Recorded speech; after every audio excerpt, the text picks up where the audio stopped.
Subodh Gupta, l'artiste indien entre Duchamp et Ai Weiwei. L'artiste indien Subodh Gupta devant son œuvre « Very Hungry God » exposée à la Monnaie de Paris. Siegfried Forster, RFI. Depuis un certain moment, l'art contemporain indien, cela semble être surtout lui, Subodh Gupta.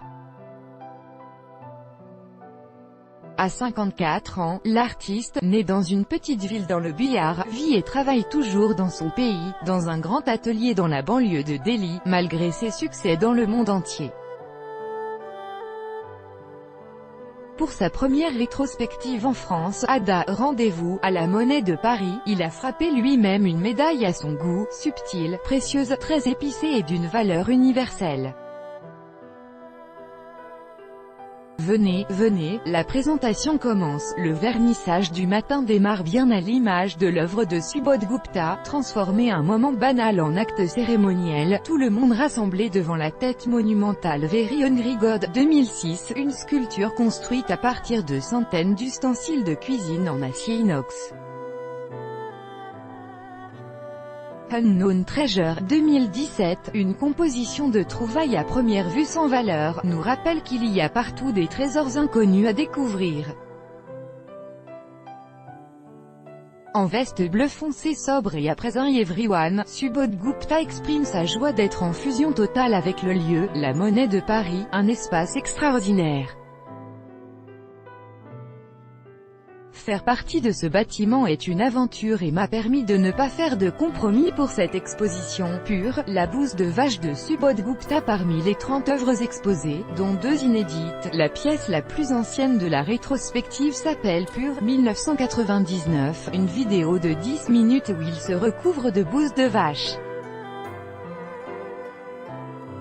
C'est une pièce qui résume bien la manière dont il va travailler ensuite, l'utilisation d'objets très quotidiens, remarque la commissaire Camille Morino. La bouse de vache est très loin de l'art. Et il y a un vrai rapport de ces objets-là avec la spiritualité, la religiosité, parce que, en Inde, la bouse de vache sert à purifier.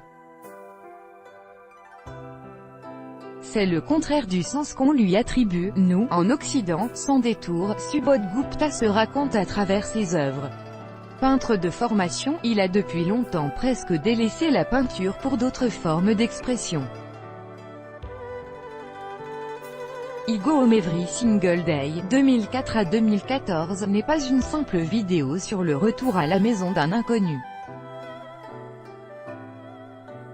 Ces scènes banales où l'on voit défiler des gens et des trains quelque part à la campagne en Inde, témoignent de son enfance à Kagol, une petite ville dans l'un des plus pauvres états de l'Inde, le Bihar. 99% des gens de ma ville natale vivaient du chemin de fer, comme mon père, mon grand-père et tous les membres de ma famille. Je suis un fils du rail. Subodh Gupta devant son œuvre Unknown Treasure, Trésor inconnu, 2017, à la Monnaie de Paris. Siegfried Forster, RFI. En Inde, même si on ne t'aime pas, un simple gobelet en inox, rempli d'eau à ras-bord, sur un petit escabeau en bois, se révèle œuvre conceptuelle à résonance humaniste. En Inde, même si on ne t'aime pas, on t'offre un verre d'eau. Ce sont ces petits gestes quotidiens sublimés par un esprit aussi artistique que spirituel qui font la patte de Subodh Gupta. Pour lui, faire du pain est un acte de performance, matérialisé par Atta, justement une sculpture exprimant son désir de mettre la main à la pâte d'une façon artistique. Par la force de ses souvenirs, l'alchimiste Subodh Gupta ressuscite une ancienne porte d'entrée ancrée dans sa mémoire sous forme d'une porte dorée en bronze. Dans la vidéo Spirit Eaters, il nous montre des mangeurs d'esprit engloutissant, contre de l'argent, du yaourt et du riz pour les êtres décédés. Chez Gupta, le thème de voyage est omniprésent et à la fois spirituel et matériel. On contemple une pirogue, des vélos et des paquets emballés, véritables œuvres d'art. Des bagages incroyablement bien ficelés appartenant à des migrants et des travailleurs exilés, ils ne transportent pas des objets, mais leurs rêves, remarque Subodh-Gupta pour rendre justice à la poésie des pauvres tout en précisant « Je ne veux pas devenir politique ». Faire vibrer l'univers, le caractère politique de l'artiste indien. Ceci dit, on découvre que cet artiste souvent célébré comme assemblagiste d'objets parfois spectaculaires, parfois amusants, est beaucoup plus engagé qu'il paraît. Par exemple, son œuvre en or, un Kagewar, 1 kilo de guerre, donne du poids à ses idées. On oublie que son travail a un contenu souvent très politique, affirme Camille Morino. Il parle du monde aujourd'hui, des tensions du monde, il peut parler de guerre, de migration économique et politique. C'est quelqu'un qui regarde le monde avec un regard assez critique. Un Kagewar a été créé au moment de la guerre du Golfe et résume son regard sur cette guerre, c'est-à-dire sur une guerre motivée par l'argent. C'est une petite pièce, mais très symbolique. Il représente bien le caractère très politique de son travail. Chez Subodh-Gupta, rien ne reste anodin. Quand il célèbre les 5 éléments, la terre, l'eau, le feu, l'air, la quintessence est bercée chez lui par le cosmos. Avec Anaad, 2016, une installation composée de 4 miroirs peu banals, il fait vibrer le son de l'univers. Une fois stimulés, les miroirs produisent un bruit terrifiant. Pour lui, c'est là où tous les tremblements de notre planète convergent, les tsunamis, la Syrie, Trump, Poutine, All Things Are Inside, 2007. Œuvre de Subodh-Gupta exposée à la Monnaie de Paris. Siegfried Forster, RFI. Subodh-Gupta, entre Marcel Duchamp, Damien Hirst et Ai Weiwei à tort, on lui a collé l'étiquette d'un « Damien Hirst de Delhi », après avoir eu recours, lui aussi, à un crâne comme l'artiste britannique. Mais, au fil du parcours, on découvre beaucoup plus de ressemblances avec l'œuvre du dissident chinois Ai Weiwei qu'avec Damien Hirst. Oui, pour moi, il est aussi plutôt dans la lignée d'Ai Weiwei, souligne Camille Morino. Donc, un travail aussi très politique, très porté sur l'histoire. Et puis, Ai Weiwei fait aussi des performances comme Subodh. Le travail du corps, son propre corps est très important. Donc, il y a une similarité. Autre découverte grâce à la rétrospective, la proximité de Subodh-Gupta avec Marcel Duchamp, par exemple des toilettes en bronze, et la France en général. La France est un pays très important pour lui, parce que c'est d'abord en France qu'il a été découvert. Il y a été montré très tôt, à l'ouverture du Palais de Tokyo, et son travail parle pas mal de l'art français, par exemple de Duchamp et du nouveau réalisme. Donc, aussi formellement, il y a des liens forts.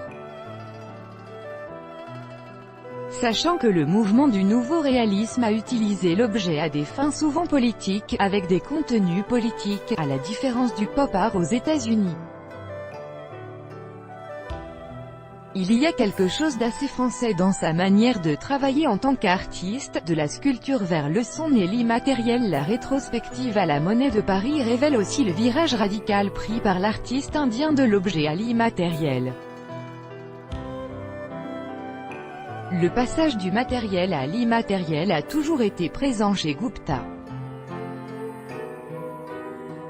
Ces dernières années, il a pris le risque de le faire vraiment, par exemple en faisant une pièce presque uniquement sonore, une installation de miroirs qui se met à vibrer.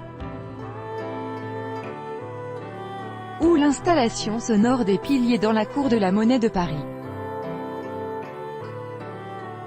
Ce passage de la sculpture au son est quelque chose de nouveau et je pense qu'il prend un vrai risque. Jusqu'ici, le public et les collectionneurs lui sont restés fidèles. En mars, lors de sa visite d'État en Inde, le président français Emmanuel Macron lui a même rendu visite dans son atelier dans la banlieue de Delhi. Une preuve de plus pour la force d'attraction de l'œuvre d'un artiste qui veut continuer à vivre et travailler en Inde. Il y a très peu de musées, peu de galeries, peu de collectionneurs en Inde, commente Camille Morino. C'est un marché beaucoup plus difficile que le marché chinois, par exemple.